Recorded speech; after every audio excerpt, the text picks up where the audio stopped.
Today I'm making mini fruit pizzas. First I'm going to add some sugar cookie dough onto a lined baking sheet and then bake this at 350 for 10 to 12 minutes.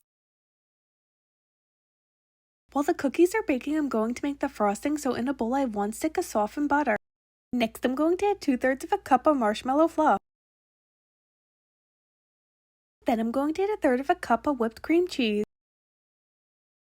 Then mix that up until it's combined.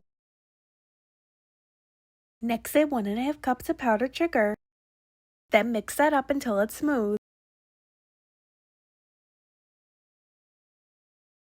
Once the cookies are cooled, I added them to a plate, and now I'm going to spread some frosting onto each cookie.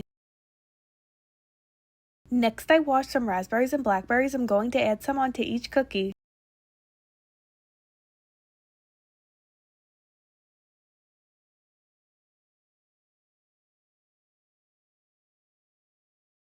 Here's an up close look at the mini fruit pizzas.